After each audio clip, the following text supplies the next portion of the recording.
꼭 알아야 될 우선지시 그런 제목으로 하나님 말씀 준비했습니다. 말씀을 전하고 받는 중에 하나님의 은혜가 우리 가운데 충만할 수 있기를 바랍니다.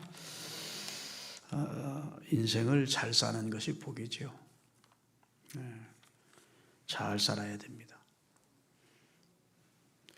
그런데 잘 산다는 의미가 시대에 따라서 변해왔습니다. 헐벗고 굶주리던 시대에는 잘 산다는 것이 삶의 양에 초점을 맞추었습니다.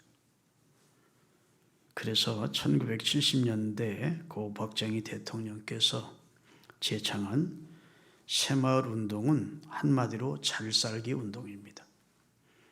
이 운동의 주제가가 잘 살아보세 잘 살아보세 우리도 한번 잘 살아보세 이렇게 나가는데, 거기서 잘 산다는 말은 물질적인 풍요를 누리면서 좀 윤택한 삶을 사는 그런 나라를 만들어 보자. 다시 말해서 의식주가 풍부한, 먹고 살고 입고 살고 좋은 주택에서 사는 그런 선진국가, 부강한 나라처럼 우리도 한번 물질적인 풍요를 누리면서 사는 것을 잘 사는 것이라고 생각했었습니다. 그리고 이제 우리도 세월이 지나서 이제 먹고 살만해지면서 GNP가 꽤 높아지면서 잘 산다는 것의 내용이 좀 바뀌었습니다. 삶의 양에 있지 않고 질에 있다고 초점을 맞추게 됩니다. 그래서 1990년대부터 삶의 질이라는 단어가 유행을 하기 시작했습니다. 사는 건 사는 건데 좀 질이 좀 나은 그런 삶을 살아야 된다, 이런 뜻이죠. 그래서 2000년대 들어와서는 웰빙이라고 하는 새로운 단어가 생겨났고 그런 개념이 확산되어 왔습니다. 이제는 얼마나 배불리 먹느냐가 아니고 무엇을 먹느냐를 따지는 시대가 됐고요. 유기농인지 아닌지를 따지고 자연 그대로 키운, 농약을 하지 않고 비료를 주지 않고 퇴비를 쓰면서 자연 그대로 키운 농산물이라면 비싸도 돈을 아끼지 않고 사다가 섭취를 하는 세상이 됐습니다. 시간을 내서 요가를 배우고 테마 여행을 즐기고 각종 취미 생활을 하면서 이제 삶의 질을 찾는 시대입니다. 품위 있게 살아보자는 것이죠. 살기는 살되 먹고 사는 그런 정도가 아니고 좀 품위 있고 멋지게 살아보자, 그런 뜻이에요. 자, 그렇게 살면 잘 사는 거냐? 근데 성경은 그렇게 말하지 않습니다. 성경에는 잘 산다는 의미가 무엇인지를 가르쳐주고 있어요. 삶의 양이라든지 삶의 질이 초점을 맞추고 있지 않습니다. 성경은 하나님을 알고 자신을 알아 영적인 분수를 아는 것이 잘 사는 것이다, 이렇게 말씀하고 있어요. 아멘. 인간의 기원도 모르고 인간이 왜 사는지, 삶의 목적이 무엇인지, 최종적인 목적지가 어디인지도 모르고 인생을 사는 것은 아무리 삶의 양이나 질이 좋은 환경 속에서 산다 해도 궁극적으로는 멸망으로 끝날 것이고 헛되다고 고백하면서 인생을 마치게 될 것이기 때문에 그건 잘 사는 것이 아니라는 겁니다.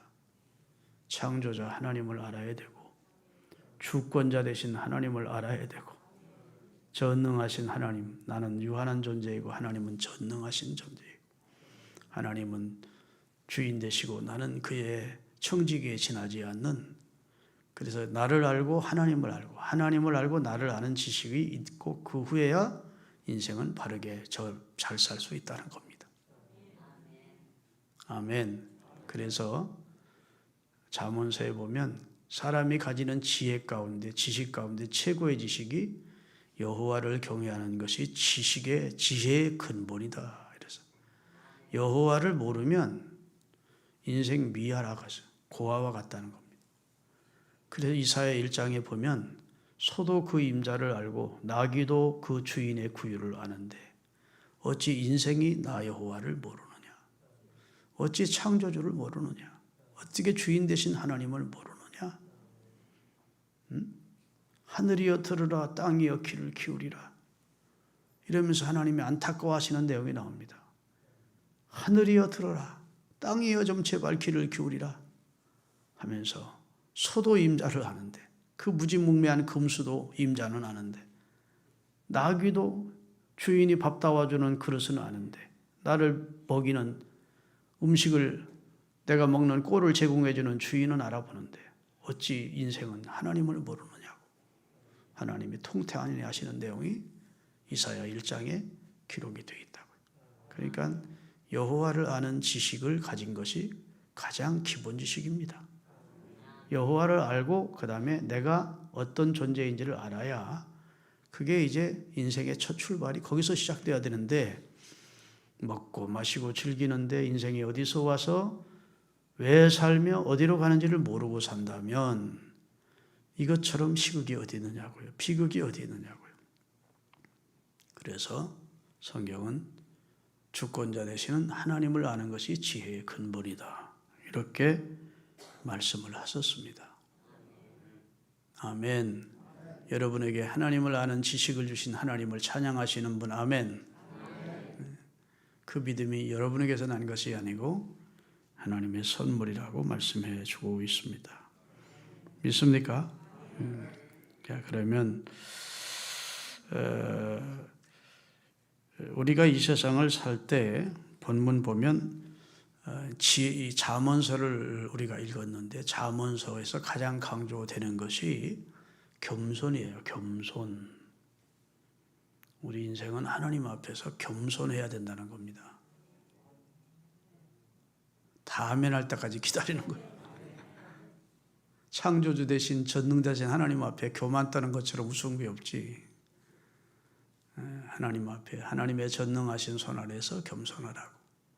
겸손이 삶의 지혜래요. 두 번째로 이제 성경 잠언에서 강조하는 것이 지혜입니다. 권력보다, 돈보다, 명예보다 더 소중한 것이 지혜다. 그 지혜는 정금보다 더 사모해야 되고, 너희가 추구하고 좋아하는 모든 것보다 먼저 지혜를 구하라.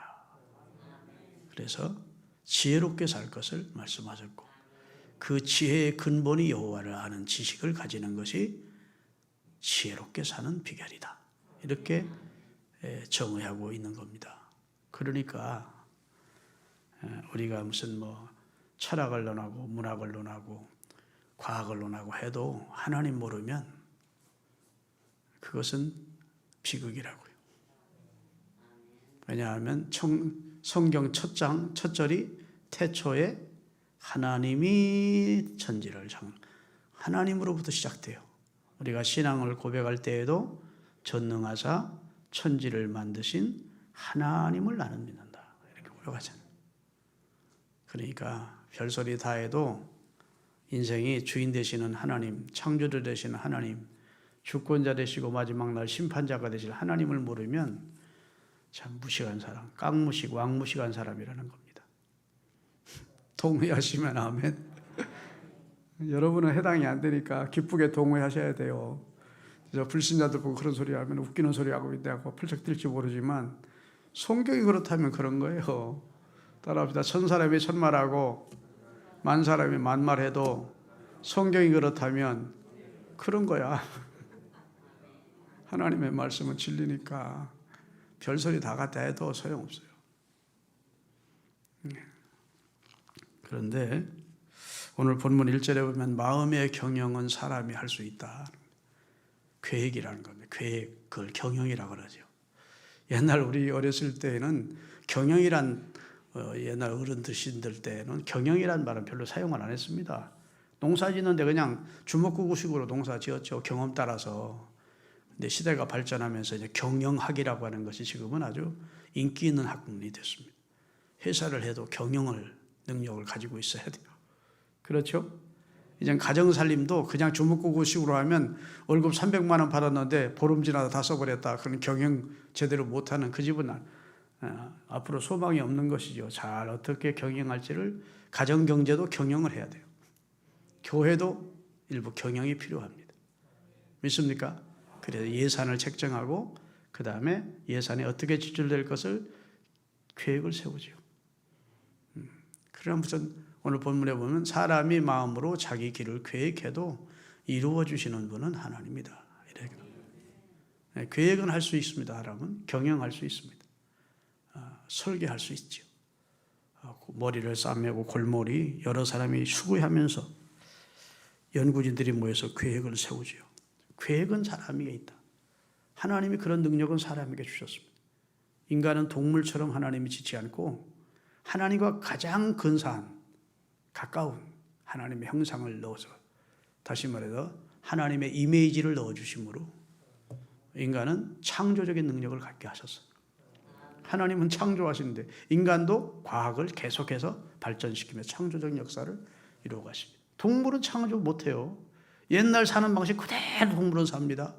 동물이 무슨 집을 발전시켰고 무슨 음식을 발전시켰고 그런 거 보셨습니까? 동물은 그런 능력 자체가 없어요. 경영의 능력이 없다고. 인간의 마음의 경영은 사람이 할 수 있다. 그러나 말의 응답은 그 계획을 세우고 그것을 응답해 주시는 분은 여호와시다. 그걸 겸손히 인정하라는 겁니다. 교만 떨지 말고 우격다짐하고 억지 부리지 말고 네가 계획하고 네가 경영한 것이 다 이루어진다. 이 세상에 고생할 사람이 누구 있고 죽을 사람이 누구 있고 실패할 사람이 누구 있고서요. 마음의 경영만 사람이 할 수 있습니다. 열심히 해야죠. 노력하고. 그러나 그 결과는 하나님의 허락이 있어야 된다. 이런 말씀을 이제 성경이 하고 있는 것입니다. 믿으십니까?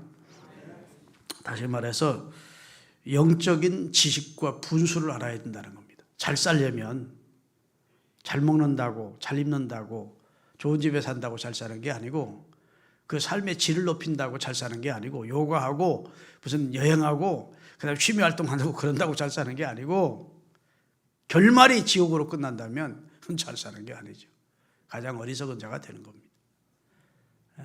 그래서 솔로몬은 그의 말년에 헛되고 헛되니 인생이 모든 것이 다 헛되더라. 죽음 앞에 놓고 보니까 그게 무슨 의미가 있는 것이냐는 겁니다. 그러면서 그는 이렇게 고백합니다. 해 아래에서 하나님과 더불어 심령의 낙을 누리는 것이 헛되지 않더래. 전도서 2장 24절입니다. 다 같이 읽겠습니다. 전도서 2장 24절. 사람이 먹고 나시며 수고하는 것보다 그 마음에 더 기쁘게 이것도 본즉 하나님의 손에서 사람이 먹고 마시며 수고하며 그 마음이 하나님으로 인하여 즐거워하는 것이 그게 하나님이 주시는 것이더라는 겁니다. 믿습니까? 그래서 하나님의 주권을 믿는 그런 신앙을 가지게 되면요 우리 삶이 편안합니다. 아둥바둥하지 않습니다. 그냥 몸부림치면서 그냥 괴로워하는 인생을 살지 않습니다.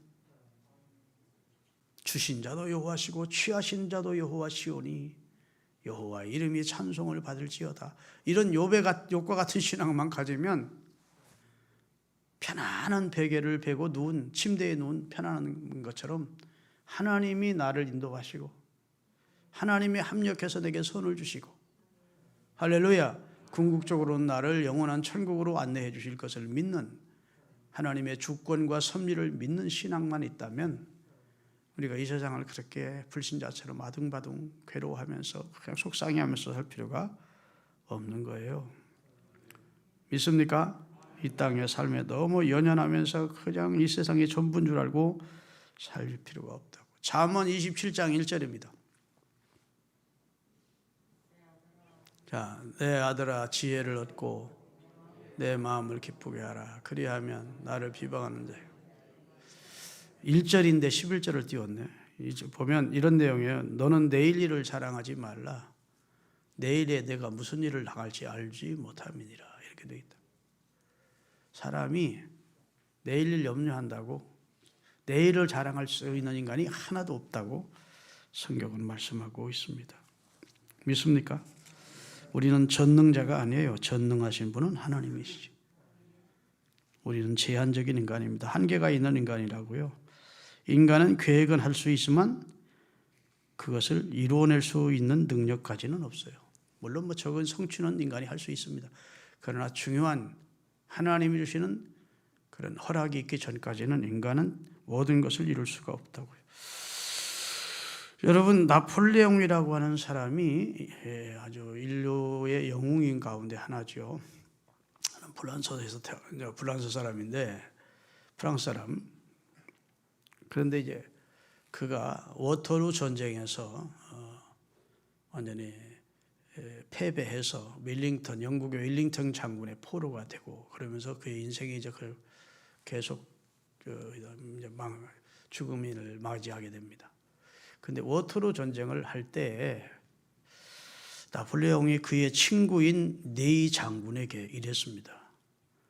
친구, 이번 공격은 이렇게 하고, 이거 어디에 방위를 두고 어떻게 공격하고, 이렇게 작전 계획을 세고 이렇게 하게 그랬어요. 이러면 내일 우리가 웰링턴 장군을 포로로 잡을 것이고 영국을 우리 앞에 굴복시킬 수 있다 그랬어요. 그랬더니 나폴레옹 장군, 황제의 친구인 네이 장군이, 황제, 우리가 계획은 세우지만 이를 성취하시는 분은 하나님이신데 하나님의 도우심이 필요하지 않소 그랬어요. 그랬더니 무슨 소리야? 내 사전에는 불가능이 없어. 나는 계획도 하고 성취도 하는 존재야. 나 나폴레옹이야? 나폴레옹이 계획을 세웠다는 것은 이건 이루어진다는 뜻이야. 그렇게 참남된 말을 하고 전쟁이 시작이 됐는데, 워터루 전쟁이 하나님께서 영국 편이 되어주셨는지 비와 우박 때문에 하나도 작전을 수행할 수가 없이 되겠고 영국의 대승으로 끝났고 웰링턴 장군의 나폴레옹을 포로로 잡았고, 다시 말해서 나는 계획도 세우고 성취도 하는 존재야. 내 사전에는 불가능이 없어. 이 말이 너무도 무색하게 된 역사적 사건입니다. 인간은 계획은 하지만 일의 결과는 하나님의 장중에 있어요. 그래서 하나님이 주권자라는 말은, 하나님은 삼권을 가지신 분입니다. 삼권. 우리 민주주의 국가는 삼권이 한 사람이 가집니까? 분립되어 있습니까? 삼권이 분립되어 있어요. 사법부의 수장인 대법원장이 있고, 입법부의 수장인 국회의장이 있고, 행정부의 수장인 대통령이 있습니다. 그래서 인간은 불완전한 존재이기 때문에 서로 의견을 조율하면서 독주하지 못하도록 견제도 하고 좋은 의견을 내서 좋은 나라를 만들자는 쪽에서 민주주의는 삼권이 분립되어 있습니다. 하나님은 입법자십니다. 하나님은 율법을 주신 분이에요. 하나님은 재판장이십니다. 그는 심판자세요. 하나님 이 땅을 처음부터 끝까지 완벽하게 통치하시는 왕이십니다. 삼권을 가지고, 하나님이 불완전한 존재면 사람이 조언을 해드리고 참모들이 아이고 하나님 그렇게 하면 안 됩니다 이러지만 하나님을 가르칠 모사가 없다는 거예요. 하나님은 완벽하신 분이에요. 그래서 그분은 그 행정, 사법, 그 다음에 입법의 관권을 가지고 세상을 통치하시고 처음부터 마지막까지 이제 통치하시는 거예요. 그 하나님께서 주권자이심을 인정하라는 겁니다. 우리가 그걸 믿으라는 거예요. 그게 신앙의 기본입니다. 내가 주권자가 아니고 나의 주인이 계시고 내 가정의 주인이 계시고 내 교회의 주인 되시는 분이 하나님이시다. 그걸 인정하고 사는 게 그렇게 힘듭니까? 그게 신앙이라고요. 그래야 교만하지 않습니다. 그래야 하나님을 의뢰하는 마음에 평강이 옵니다. 하나님을 신뢰하는 마음으로 우리 마음에 기쁨이 옵니다. 안정감, 그 다음에 하나님 주시는 진정한 평화를 마음속에 누릴 수가 있습니다. 쉼을 얻을 수 있습니다. 내가 주인이라고 생각하니까 이거 어떡하지 하지, 하나님이 내 삶의 주인이야 하면 그때부터는 내려놓게 되죠. 주님이 내 삶을, 내 상사화복을 믿으시면 아멘. 그래서 사무엘상 2장에 보면 6절 7절만을 띄우고 계세요. 1절부터 7절까지 읽으면 더 좋은데 시간 많이 갔으니까 6절 7절 한나가 고백한 내용입니다. 사무엘상 2장 6절 7절 여호와는 죽이기도 하시고 살리기도 하시고. 여호와가 누구예요? 여러분과 저를 창조하시고 구원하신 하나님입니다. 그분은 죽일 수도 있고 살릴 수도 있고, 수월인 지옥에 내리기도 하시고 지옥 갈 사람을 천국으로 구원해 주시기도 하시는 분이다. 7절 여호와는 가난하게도 하실 수 있고 부하게도 하시고, 교만한 사람 콧대를 낮출 수도 있고 겸손한 사람 높이기도 하신다. 이게 성경 말씀이 진리입니다. 믿습니까? 그래서 하나님의 주권이 여러 가지가 있는데 사람의 생사가 하나님의 주권에 있어요. 생명 많은 사람이 만들지 못합니다. 하다못해 적은 콩알 하나의 생명도 못 만들어요. 어떤 종자도 사람이 만들 수 없습니다. 비슷하게는 만듭니다. 똑같은 성분으로 만들어낼 수 있습니다. 그러나 그것은 땅에 심으면 썩어버려요. 이 세상에 생명을 지으신 분은 하나님이세요. 그 생명에서 생명이 이어지게 하셨지 다른 생명을 만들 수 있게 하시지 않았어요. 아유 목사님, 사람은 이제 복제해서 여성의 난자 가지고 짐승의 난자 가지고 생명 만들어내지 않습니까? 그것은 무에서 만드는 게 아니에요. 하나님처럼 여성의 난자를 통해서 그걸 만들어내는 것이지. 믿습니까? 아무것도 없는 가운데서 생명을 만들 수는 없어요. 그래서 생명의 주인이 하나님이십니다. 그런데 다른 모든 생명은 우리가 임의로 할 수 있게 하셨어요. 짐승의 생명, 식물의 생명 다 임의로 할 수 있어요. 그런데 사람의 생명은 해하지 말라고, 살인하지 말지니라 했습니다. 그 생명이 하나님 것이기 때문에 다른 사람 생명 해하는 것 하나님 앞에 죄가 되고, 자기 생명도 자기 것이라 생각하고 자살하는 것 하나님 앞에 죄가 되는 겁니다. 자살해서 지옥 갔는지 안 갔는지는 하나님의 판단에 맡기는 거고, 하여튼 그것도 하나님 앞에는 죄가 되는 거예요. 하나님은 시련도 주시고 환난도 주시면서 우리 인격을 단련하는데 그것을 견디지 못하고 에이 죽어버리자, 내 생명이라고 내 거 아니라는 거예요. 믿습니까? 전쟁의 승패가 하나님께 있습니다. 아까도 얘기했죠. 나폴레옹이 이번에 꼭 승전할 수밖에 없는 상황인데 하나님이 도와주지 않으면 못 이겨요. 여러분, 러시아와 우크라이나가 전쟁하면 게임이 됐습니까? 안 돼요. 그 뜻대로 안 되는 거예요. 지금 푸틴이 지금 죽을 지경입니다. 인류 역사를 보면 전쟁의 승패가 하나님께 있어요.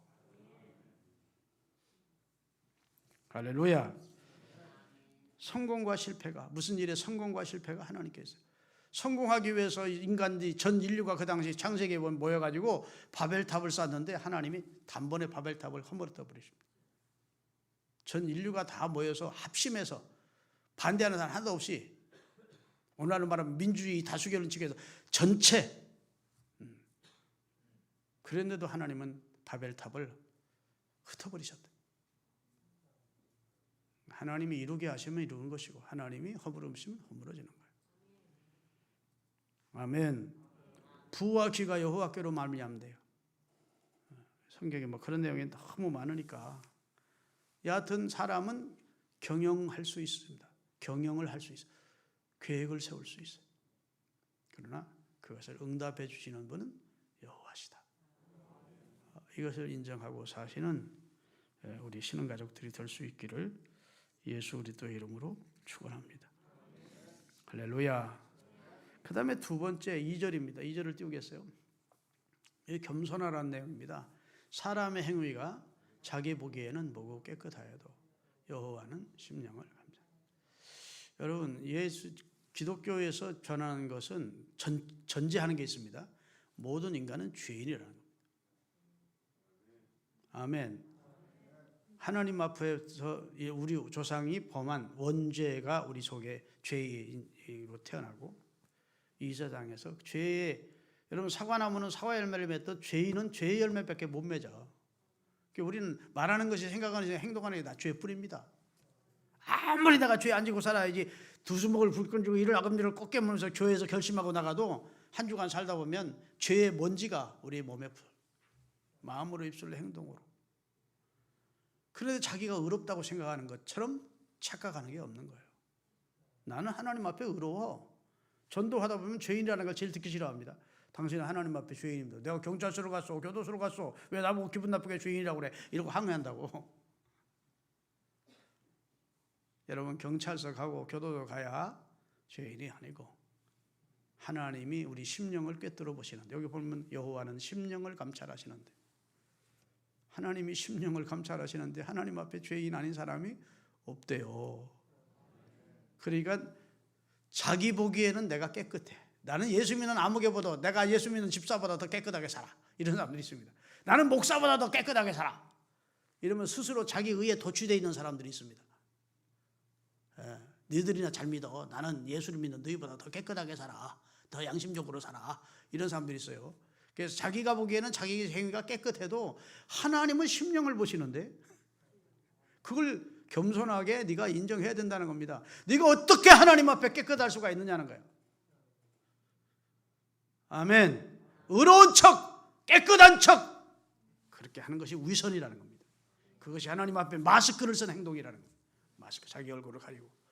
하나님께서는 그런 사람을 싫어하세요. 그래서 예수님도 속과 겉이 다른 바리새인들을 볼 때 역겨워했습니다. 화 있을 진저 하면서, 속에는 송장 썩는 냄새가 나는 회칠한 무덤이래. 겉은 회칠해서 그럴듯하게, 무덤이 그럴듯하게 보이는데 속에는 송장이 섞고 있는, 너희들 그럴듯하게 의로운 척, 구제하는 척, 기도하는 척, 경건한 척 하는데 너희 속은 무덤에 시체가 썩는 냄새가 진동해. 왜? 예수님은 성자 하나님이니까 심령을 꿰뚫어 보실 수 있어요. 그래서 그런 사람 제일 역겨워하시고, 차라리 나는 죄인입니다 하고 세리가 성전 뒤에 와서 하나님이 저를 불쌍히 여기소서, 저는 죄인입니다 했더니 하나님이 그 기도는 들어주셨대. 믿습니까? 여러분, 절대로 하나님 앞에 자기가 의로운 척 하지 마시고 교만 떨지 마시고 삽시다. 아멘. 사람의 눈이 좋은 사람들은 뭐 2.0도 있고 그렇죠. 근데 이 세상에서 제일 눈이 좋은 동물이 어떤 동물인 줄 아세요? 독수리는 사람이 60배래요. 독수리가 하늘을 떼서 쫙 쳐다보면 막 망원 렌즈로 찾듯이 현미를 쫙 찾아가지고 공격하는 거예요. 그 높은 데서 어떻게 이렇게 적은 쥐새끼 한 마리를 탁 발견해가지고 막 쏜사같이 내려오는지 신기하죠. 그 눈이 그렇게 근데 독수리보다 더 좋은 게 타조라네. 하여튼 그 뭐 그런가 봐요. 여러분, 사람 가운데도 이 유목민들이 눈이 좋답니다. 초원에서 저쪽에 늑대 있는 것도 보고 이렇게 그렇게 자꾸 그런 걸 연습을 하면 이 다른 일반 사람들보다 배나 눈이 좋대요. 우리가 이 과학이 발전하고 문화가 발전하면서 우리가 지금 이 속에 사니까 자꾸 눈이 자빠지고 요즘 안경 쓰는 사람들이 많아지는 것처럼, 그냥 초원 같은데 푸르른 걸 보면서 이렇게 살면 눈이 좋아진대요. 근데 사람이 아무리 눈이 좋아도 요거 하나만 이렇게 가리면 보여요, 안 보여요? 종이 한 장만 가리면 안 보여요. 근데 하나님은 종이가 모여 사람의 심령을 꿰뚫어 보신대. 여호와는 네 심령을 감찰하는 분이야. 더 깨끗하다. 내 앞에서 참남된 말 하지 마라. 너는 죄인이야. 하나님 앞에 구원을 요청해야 되는, 용서해달라고 구해야 되는, 그리고 하나님의 처분을 기다려야 되는, 하나님이 보내신 독생자를 통해서 용서받아야 될 죄인이야. 그걸 일깨워주는 거예요. 아멘. 마지막으로 3절입니다. 오늘 본문 3절. 너의 행사를 여호와께 맡기라. 그리하면 네가 경영하는 것을 하나님이 이루어 주시리라. 여러분, 계획을 세웠거든 기도를 하세요. 나는 계획도 세우고 성취도 해 있다고 나폴레옹 같은 소리 하지 말고, 하나님 내가 이렇게 계획을 세웠는데 하나님 제게 지혜도 주시고 능력도 주시고 은혜도 주셔서 이 계획에 성취될 수 있도록 도와주세요 라고 하나님 앞에 기도하면, 하나님께 맡긴다는 말은 굴리다는, 꼴이라는, 히브리어로 꼴이라고 그러는데 산에서 돌을 굴리듯 굴리는 겁니다. 내게 있던 무거운 그런 돌을 굴려내리는 거예요. 그러면 맡긴다는 말, 맡겼으면 그 다음에 내 마음에 편안히 무거운 짐에 짓눌리집니까? 아니면 이미 맡겨버리고 돌을 굴려내렸으니까 내 마음은 가벼워야 됩니까? 가벼워야지. 하나님께 맡기고 사는 사람은 마음에 쉼을 얻는 겁니다. 수고하고 무거운 짐진 자들아 다 내게로 오라. 내가 너희를 쉬게 하리라. 나는 마음이 온유하고 겸손하니 나의 멍에를 메고 네가 내게 배워라. 그리하면 너희 마음이 쉼을 얻으리니. 예수님이 우리를 초청하면서 마태복음 11장 28절에 하시는 말씀이에요. 여러분, 여러분의 행사를 주님께 맡기세요. 자식들 때문에 애걸복걸 하지 말고 주님, 내 자식들을 주님께 맡깁니다. 아멘. 아니, 맡겼으니까 이제 나는 편안하네 그렇게 살 거야 말고, 그리고 맡기고 어떻게 해요? 기도하라는. 맡긴다는 말 자체가 하나님께 맡기고 하나님이 알아서 해주시기를 바라면 기도로 맡기는 겁니다. 기도. 나 할 일은 하나도 안 하고 그냥 맡기고 되는 대로 되지, 뭐 개싸라 써라, 될 대로 되라, 이게 아니고 하나님 앞에 믿음을 가지고 맡긴 다음 기도하는 겁니다. 더 이루어 주시기를. 그런 겸손한 삶을 살 때 하나님이 우리에게 큰 은혜를 주실 줄로 믿으시기를 주의 이름으로 축원합니다. 여러분, GPS 내비게이션 자동차에 다 달고 다니시죠? 자동차 내비게이션 없는 분 있습니까? 다 있지. 요즘 그거 없는 사람은 없지. 이게 이제 위치 확인 시스템이라고 하는 것인데 미국의 국방성에서 군사용으로 만든 겁니다. 궤도를 지상에서 2만 킬로 넘는 높은 데에다가 궤도를 6개를 띄워놓고 한 궤도에 4개의 위성, 그러니까 24개, 사령관이 있어요. 24개의 위성을 띄워놓는 겁니다. 그리고 전체를 다 보고 있는 겁니다. 그래서 내가 내비게이션 기계를 가지고 내가 충남, 서천, 서면, 원들이 내 고향 가야 되겠다 딱 찍어놓으면 딱 비치는 겁니다. 거기다 음성 장치까지 부착을 시키면 예쁜 아가씨 목소리가 1m 전방 좌회전합니다. 속도 제한하셔야 됩니다. 50km입니다. 이렇게. 참 기가 막힌 시대를 우리가 살고 있어요. 근데 여러분, 하나님이 높은 곳에서 우리에게 내비게이션을 보시는데 우리에게 가장 정확한 하나님의 말씀이라는 주신 겁니다. 아멘. 그 다음에 또 한 가지로 주는 성령의 음성을 주십니다. 기도하면 성령이 우리를 내비게이션에서 아가씨 목소리처럼 하나님께서 우리가 기도할 때 성령으로 감동을 주십니다. 그래서 하나님의 말씀이라고 하는 위성을 띄워놓은 그 말씀 앞에 성령의 조명과 성령의 감동을 받으며 살면 우리 삶이 안전하지요. 그렇게 살아가시는 우리 성도들이 되시기를 주의 이름으로 축원합니다. 주님께 맡기고 삽시다. 나는 경영만 할 수 있지 그걸 이룰 수 있는 분은 하나님이라는 걸 겸손하게 인정하고 하나님의 도움을 기도로 구하고. 할렐루야. 나는 완벽한 자야, 나는 죄 없는 자야, 나는 깨끗한 자야, 그런 교만한 마음 버리고 하나님 앞에 늘 겸손한 자세로 살아요. 그렇게 살기로 결심하시는 분 두 손 들고 하면 기도하겠습니다.